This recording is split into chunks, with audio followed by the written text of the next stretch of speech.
Hello friends, welcome to my channel. If you're new here, my name is Dion and today we are revisiting cottagecore. This is my favorite aesthetic, I should say, in terms of the way I dress and especially in the terms of the way I decorate my home and live my life. Cottagecore is the aesthetic that most closely resembles my lifestyle. And when it came out in 2020, it was an aesthetic that I was like, yes, this is exactly what I've been searching for. So I'm so excited to do this video. I feel like I was hesitant to do this video because A, no one asked for it, and B, I feel like because cottagecore has been around since like 2020 at this point, or been trendy since 2020, that I don't know, I felt like it was very overdone. Like, so many people have done videos on cottagecore and it's been discussed so much that like I didn't know like what my take was gonna be. I want to make a video revisiting the aesthetic because I feel like when it first came out we had a lot of videos, a lot of media and everything, and some valid criticisms, which we'll get to, of course. But I think now, 2 years later, we have a better view of what the aesthetic is and how it's not just like a fleeting trend or anything.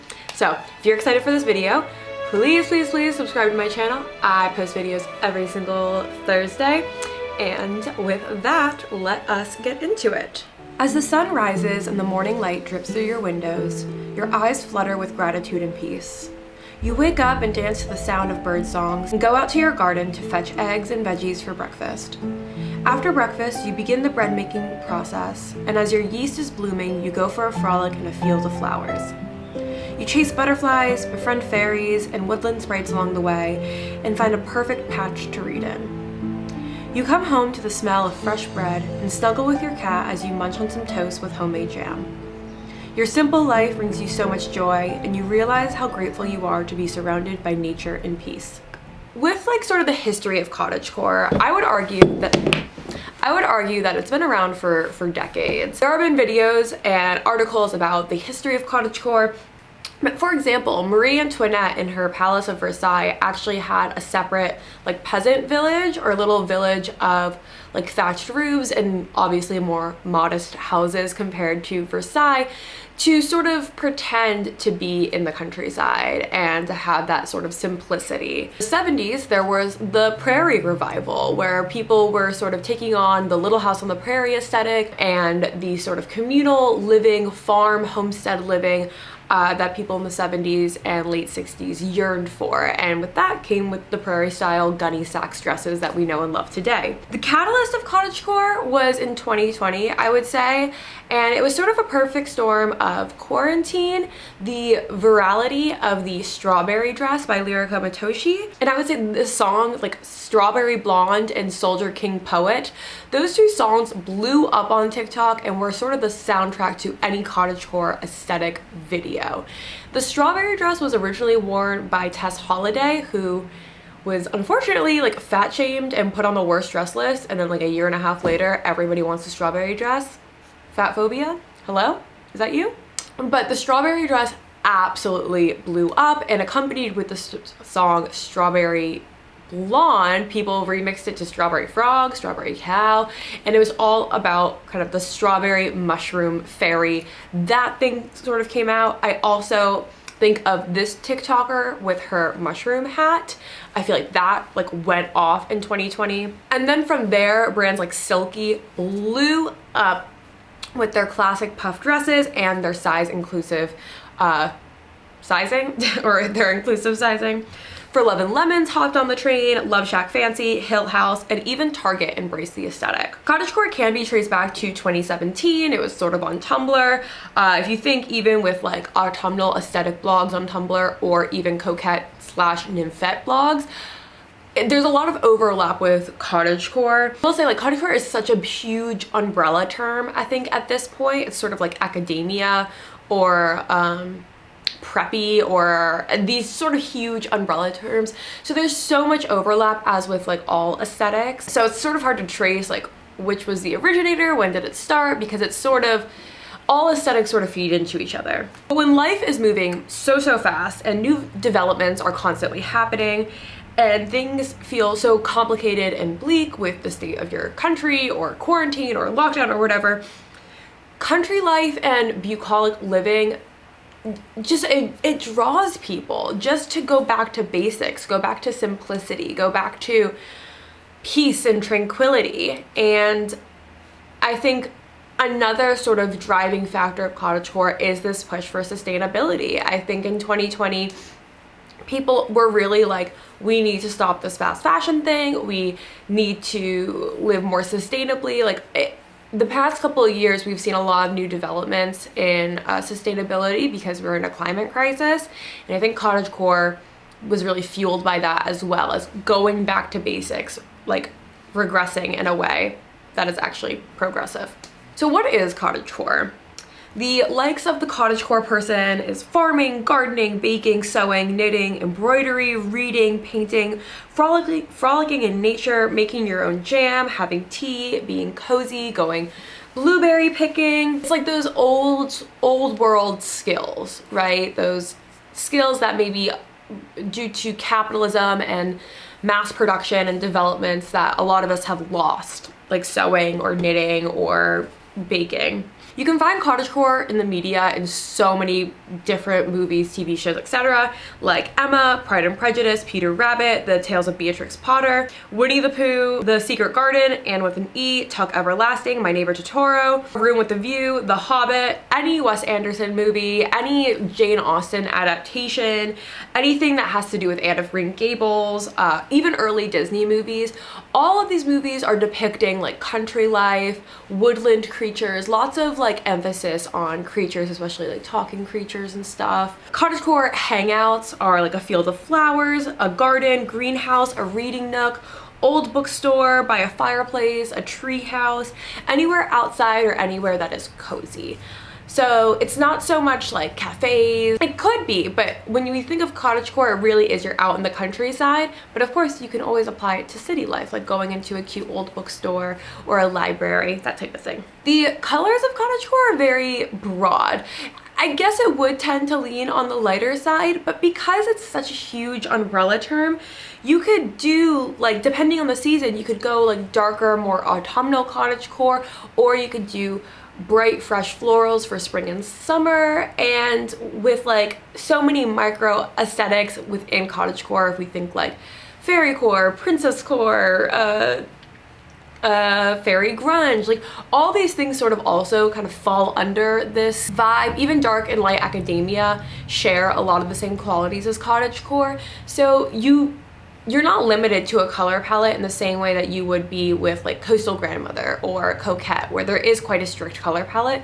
This is like, there's so many different ways you can do cottagecore, which is really nice. Designers that come to mind are Selkie, Son de Fleur, Miss Patina, Lace Maid, Molby the Label. So many Etsy shops, so many small businesses that you can find that have vintage inspired cottagecore clothing. I would say Gunny Sacks, which is an old like 70s brand. Oh, my cat's throwing up. Hey cat, why are you sicky girl, huh? Okay. JJ, do you want to say hi? JJ, come here. Come here. Oh, for once in your life, you don't want to hang out with me. Great. Fuck both of you. It's not like you guys were both cuddling me 3 seconds ago. With the cameras on, they dissed their mom. Try to embarrass me in front of the internet. Anyway, the staples of the cottagecore aesthetic are puff sleeves, corsets, long skirts and dresses, ruffles, linen overalls, a sun hat, linen dresses, frilly collars, vintage inspired blouses, embroidered plant and animal motifs or embroidered collars, basically any embroidery, lace details, plaid or tartan for autumn, wearing a nightgown instead of a PJ, just anything that adds in an extra vintage, cozy aspect to it. Cottagecore is interesting because it literally takes from like Edwardian, Victorian, 50s and 60s style. Like it takes from so many different time periods and styles that there's a lot of different ways to do it. I don't know, I feel like with cottagecore, it's like you know it when you see it. In terms of shoes, barefoot is definitely the go-to, but also Mary Jane's, loafers, Victorian boots, clogs, very practical. One of my friends did a voice memo on Instagram, and she said it's basically just like practical shoes because you're farming, you're gardening, that type of thing. In terms of accessories, think of ribbons and bows, bandanas, berets, sun hats, lockets, cameo necklaces, pearls, a leather satchel, baskets, anything that is just sort of reminiscent of a different time. So as always, I ask you guys every week on Instagram what you think of the aesthetic that I am covering. And so I just want to read that out to you all. In terms of movies that I may have missed, Thumbelina is one. Cold Mountain is another thing that somebody recommended. And I asked, did you experiment with cottagecore? 21% of you guys said experiment, it's my life, which is definitely, that's the category I fall into. 74% said maybe a couple of puff sleeve dresses or so, like you dabbled in it, but not full-fledged. 5% said Victorian farmhand just isn't my vibe, which fair. And 0% said IDK what y'all doing, but you look foolish, which I appreciate. They probably were just like, I'm too afraid to click that because I know Dion is cottagecore. I asked, is cottagecore a trend or here to stay? 86% said it's forever and always, and 14% said it'll fade in a couple years. In terms of cottagecore books, I got like Jane Austen novels, the book Moomin, which I don't know, but sounds like it. Little Book of Huga is also a great little book about just how to live more mindfully. I definitely recommend that. There are so many like good cozy books out there. I used to do like book videos, so there's some on my channel, and I do book reviews on my Instagram whenever I finish a book. So if you wanted to know more about my reading life, definitely check that out. Positives of the cottagecore trend: it's often very wholesome and fun. It promotes a relaxing lifestyle and helps with anxiety. It idolizes sustainability. It's good for your mental health as you focus on nature, but not in like a forced way. You just like sort of live more mindfully. It's very natural and effortless. It also includes so many sweet activities.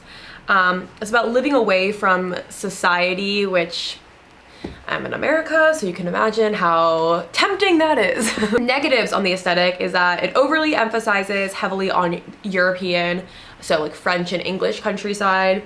If you overconsume fast fashion, it can be quite the opposite of what it's supposed to be. It romanticizes contra life, which isn't easy at all because all of the work and like less pay. So, I mean, how many people can really like quit their job, move to the countryside, that type of thing. Oh, now you want to hang out. Interesting. And the people who are popular in the aesthetic tend to be white and thin, like in most aesthetics, which we'll get a little bit more into. Staples or must-haves of cottagecore: subtle florals, wicker anything, plants, coffee, tea, incense, candles. Oh, candles, I forgot about that. Oh my god, candles are like so key. Cottagecore tip of the day: light a candle in the morning and see how much your life changes. I've been doing morning candles. Wow. The serotonin, wild. Books and a garden to read in, or a cute little spot in the park, somewhere under a tree. Straw basket, bags, anything flowy and puff sleeved in neutrals or in pastels. Long linen dresses, flowers, cute animals, maybe a headscarf or a straw hat. Those are some other must-haves. And I said, what makes you feel the most cottagecore? Like, what just gives you that feeling? Being in a field of flowers, making bread, frolicking in a field wearing a dainty dress, foraging and growing my own food, baking, blueberry picking in a gingham midi dress with a wicker basket. Love all of that type of stuff. The accessories of the cottagecore person, y'all said. The grocery net tote bags, I know what y'all are talking about. A hair ribbon or bandana.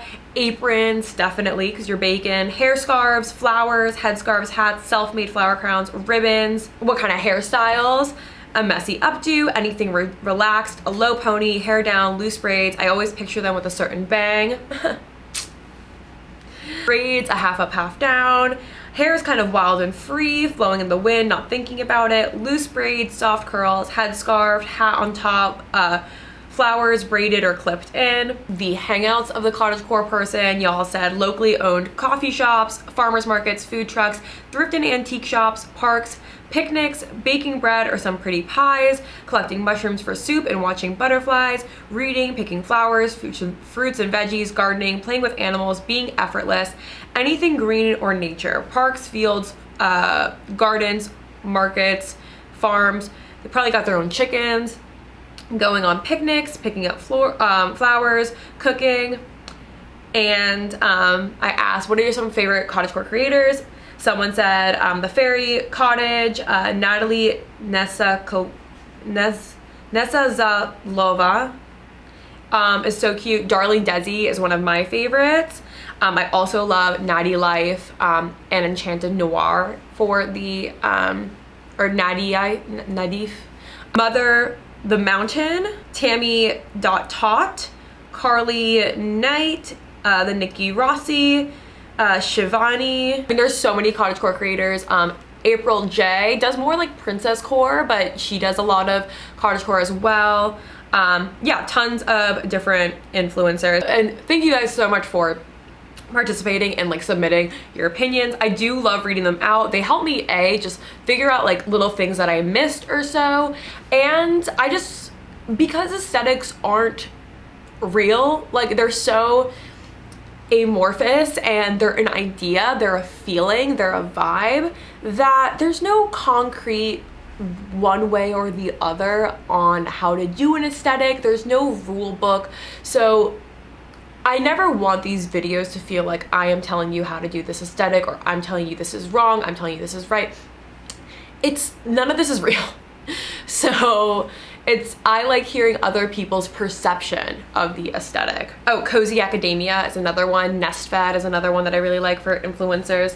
So now I'm gonna readdress some of the common criticisms. We got a couple that it focuses mainly on the European cottage lifestyle, and it tends to be thin and white like most trending aesthetics. A lot of people when cottagecore first came out were like, POC, why are you participating in this? This was never for you. Like, these people, like the people that you're romanticizing, the cottagecore lifestyle you're romanticizing, at that time, like, people were like enslaved or serfs. Cottagecore really has been pioneered and like trailblazed by plus size women and women of color. I feel like they started the aesthetic, and then in 2020, like, white thin women co-opted it, but really it is ruled by plus size women, queer people, and people of color. Like, cottagecore is very, I would say, is one of the most inclusive aesthetics that has come around, in terms of if you just type in cottagecore outfits on TikTok, or you'll see way more diversity than you would if you typed in coquette outfits or rockstar girlfriend outfits on TikTok. Like, cottagecore, because it's so popular, it's so broad, it really is diverse. And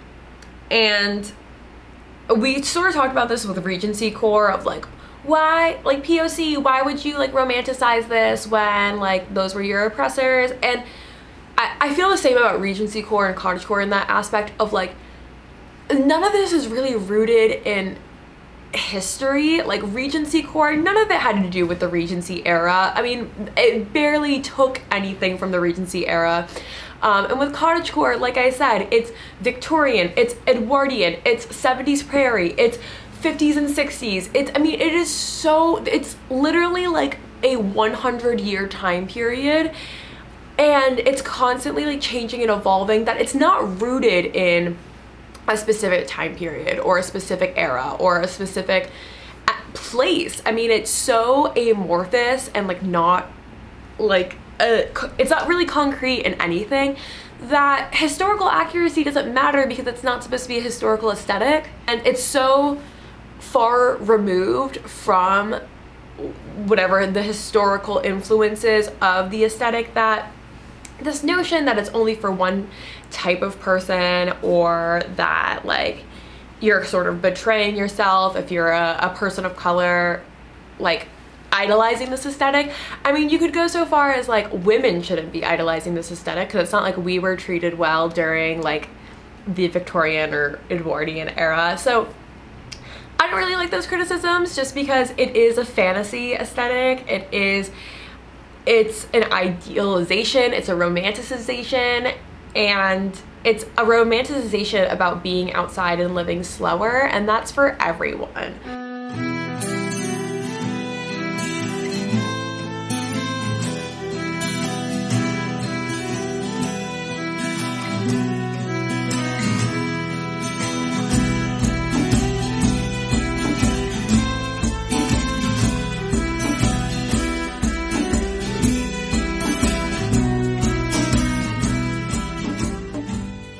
now that cottagecore has been around for a few years, we can see that like it's not, cottagecore doesn't look one way. It is literally for everybody, and the aesthetic itself is so inclusive, and you can see that in the examples of just like cottagecore is, it's a universal aesthetic for any type of person.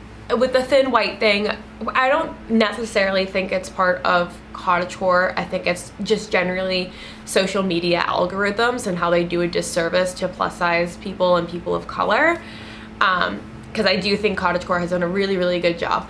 Maybe I'm biased, and I'm not going to go so heavily into the criticisms in this video particularly because we're revisiting cottagecore, right? Cottagecore, we've heard the criticisms. We know all about it. There's been so many things that people talking about it, so I just kind of wanted to readdress them now that we had distance from the initial boom of cottagecore, of like how legitimate are these criticisms, how have they adapted, etc. And of course this is my favorite aesthetic, so I am biased, but one of the reasons why it's my favorite aesthetic is because I think it is so inclusive and I like the messaging behind it. When I talk about aesthetics, a lot of times I say, what dream are they trying to sell you, right? Messy French girl. The dream is that you come from money, you can just sort of, you live in Europe, you're naturally beautiful, and you can just throw something on and go to an art museum. That's the dream it's selling you, right? Key West kitten, it's Y2K, Paris Hilton vibes, you're vacationing, spring break in Florida. That's the dream they're selling you. The dream that cottagecore is selling you is to scale back, slow down, and do things yourself. Make your own clothes, make your own bread, make your own jam, canning, pickling, gardening, growing your own food. It's all about that. And that is inherently sustainable. I have been, I would say, like hardcore into sustainable living since 2019. I think I would say that I've always been sustainably or environmentally conscious, but I really started taking on like individual action around 2019. And in my sustainable journey, I've realized that so many sustainable things that are sort of like new now are actually things that people did 50 years ago.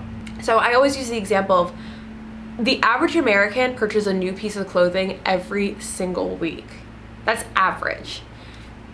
My mom is one of 7, and she would get a dress for Easter, a dress for Christmas, and then any other, and her school uniforms were hand-me-downs or whatever, and any other clothing that she wanted, she had to make herself. She had to buy the fabric, she had to sew it, etc. Same with their sisters and brothers. Like, making of your own clothes, hemming, repairing, so customizing your own clothes, that's so lost when that is the most sustainable way to do things. It's just, I mean, I made a dress out of a thrifted bed sheet. Taking care of your clothes and scaling back on your consumption, that is sustainable, and that's part of sort of the cottagecore aspect of it. You know, for me, trying to reduce my food waste, what better way to reduce your food waste of, like, let's say rotting fruit than to make jam. That's literally why jam was invented, is to preserve fruit. Making your own bread, it's so easy. You need literally yeast, water, and flour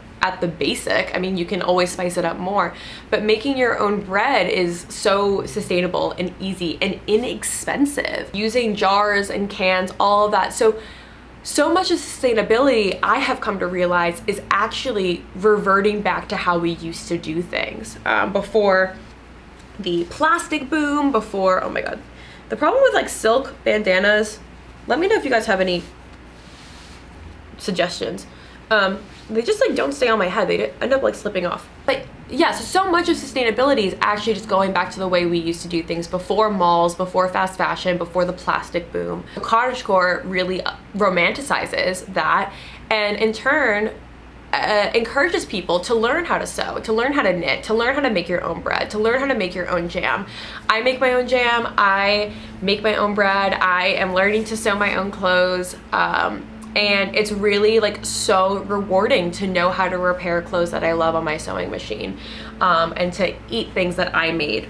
With our like global economy, growing our own food, making our own clothes, we've gotten so far away from that that most of us don't even have those skills. I had to teach myself how to learn how to use a sewing machine when my mom and her generation, they would learn it at school, or gardening or canning, or all these skills that humans decades, centuries prior to us knew how to do, and it was just lost after kind of the global economy boom. So because cottagecore takes a lot of vintage inspiration, it's really easy to find secondhand. There's no reason you should be shopping cottagecore brand new. It's such a wide aesthetic that you can easily find it secondhand. I think because of lockdown, we were all stuck in our homes.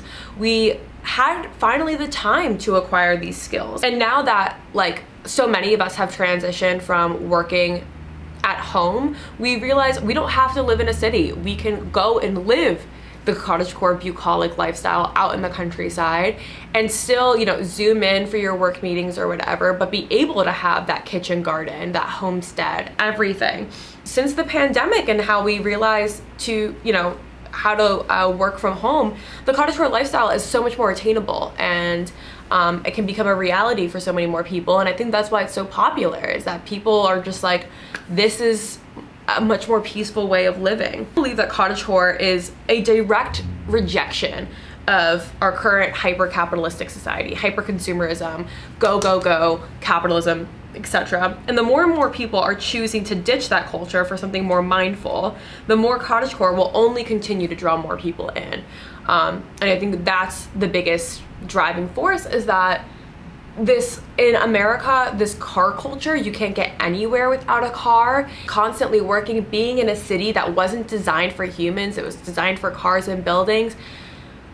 Now with the technology of Zoom and all of that, having the opportunity to live in a place that's more affordable, where you get more land and you don't have to sacrifice your job, it's becoming more and more a reality, and I don't see that stopping. I honestly feel like more and more people are going to be rejecting suburban or even urban life and choosing to live more like mindfully out in the country. Of course, not everybody has the opportunities to do that. Of course, not everyone has a job that you can just Zoom from. So there's still privilege in it, but I do like what cottagecore sells people. I like the values that cottagecore has, and I like that the values that cottagecore has have influenced people to be more mindful and in turn be more sustainable without even trying. Learning to make your own clothes, learning to make your own bread, learning to preserve and can and garden and keep chickens, all of that. You might do it for the cottagecore aesthetic, but it actually is really sustainable. And if more and more people could actually adopt cottagecore's values, we would be living a much more sustainable and mindful life, in my opinion. So, yes. So now we're gonna get into what to thrift, what to look out for when you wanna shop cottagecore. At this point, it's such a common term that searching it up on Depop and Poshmark will yield really good results. If you just type in cottagecore on Depop, you'll find tons of things. Other keywords, type in like puff sleeved, academia, vintage, Danish collar, frilly collar, fairy core, prairie, peasant style. Any of those words will yield really good results on Depop and Poshmark. When you're at a physical thrift store and you're looking at like bottoms, you want to stick with midi and maxi skirts. Bonus points for them being tiered or very swishy in solid colors, platter gingham, or floral prints. If you're not super into skirts and dresses, pantaloon pants, linen trousers, corduroy pants, straight leg or mom jean cut pants are very popular and would be a good bet to go to. For tops, look for anything with a statement collar, whether it's embroidered, frilly, Danish, etc. A milkmaid bodice, lace up or corset detailing, puff sleeves. Because cottagecore and all these other trends, Regency core, fairy core, etc., all these other micro trends have spurred so much fast fashion. So many of those things are actually in thrift stores now. And I'm not against shopping fast fashion at a thrift store. If you like it, if you want to wear it, if it makes you happy, I don't really care what the tag is on it, as long as you're shopping sustainably, and obviously shopping secondhand is good. There is kind of like thanks to fast fashion, you can find a lot at the thrift store in like puff sleeves and all of that type of stuff. Same rules apply to dresses, so midi or maxi length dresses, puff sleeves, that type of thing. Again, it is such a wide umbrella term that you could go so many different ways with it. You could go more formal and princessy for like a Regency core, princess core vibe. You can go more earth tones, dark and grungy for like a whimsy goth fairy grunge vibe, or more fantasy and do fairy core. You could go more autumnal and kind of mix cottagecore with academia, but they kind of all overlap. All right, so when you are getting ready to live your cottagecore life, you're getting the look, you have your items, you have everything. For your hair, tie it back in a bandana, use a ribbon or bow, try a couple of braids, a cutie little hat, something like that. Makeup, you want it to be very natural with lots of blush and maybe even some like faux freckles or something. For your outfit, you want to think about creating something cozy, whimsical, yet able to walk around a garden or a forest and frolic. Bottom should be loose for the most part. Tops can be tighter, but include like a puff sleeve, a collar, or a chunky knit to balance it. So you don't want to just wear like a teeny tiny tight, let's say halter top with a big flowy maxi skirt. That's going to lean more towards, let's say, like fairy core or whimsy goth or something. So you want to keep it loose and flowy, whether it's in the puff sleeves, whether it's in the puffiness of a milkmaid top, whether it's in like an additional cardigan, something like that. Something puffy, something that flows and swishes, something lacy or ruffly, something embroidered. So kind of like think of that, like, do I have something that's flowy and swishy? Do I have something that's either a milkmaid, puffy sleeve, frilly collar, top? You know, kind of go through a checklist almost. For accessories, you want to add in a couple cute details to your outfit, but you don't want to overdo it. Because if you think about cottagecore, you're baking, reading, being in nature, gardening. So you don't want to have a ton of rings because that will get dough in it and like dirt and everything. Maybe a cute necklace, a locket, something like that.